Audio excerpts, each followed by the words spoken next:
Alice. Bonjour. Salut les filles.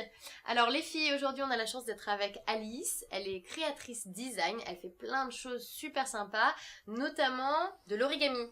Et d'ailleurs on a une question à ce sujet puisque Clem vient d'avoir un petit bébé, félicitations Clem, et elle aimerait fabriquer elle-même des suspensions pour la chambre de son bébé. Est-ce que tu as des idées à lui donner? Alors moi je propose de réaliser des suspensions en origami. Là c'est un petit papillon. Oh c'est trop mignon. En papier japonais. Donc c'est du papier spécial origami que je fais venir du Japon. ah oui, il y a un papier spécial origami. Oui.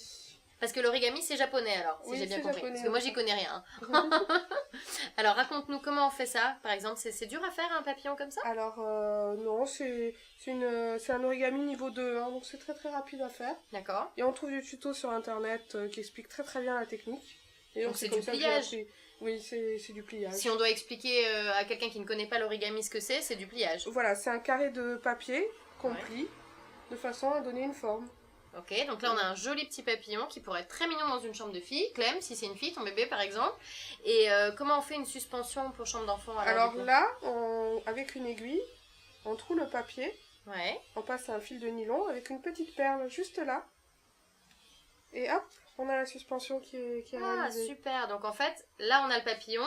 Si on déplie au milieu, on fait un trou au milieu, on le replie, on passe un fil. Voilà. Avec la perle, ça va tenir. Voilà. Et du coup, après, on va pouvoir en superposer plusieurs. Voilà, c'est ça. Et Génial. on peut faire une petite suspension sympa pour une petite chambre d'enfant. Il y a tout un tas de modèles. Il y a le lapin, la colombe, donc pour les enfants, l'éléphant. Génial. Et après, bon, selon le niveau de difficulté, hein, au niveau en origami, hein, selon ça, on peut choisir. Par exemple, le papillon niveau 2, le lapin niveau... Lui, je dirais niveau 4. Bon, niveau 4, il faut déjà un petit peu plus mieux s'y connaître. L'éléphant? L'éléphant, alors c'est niveau 8. Alors là, c'est... Bon, pas d'éléphant, plein de papillons. C'est très sympa les papillons. Merci beaucoup Alice.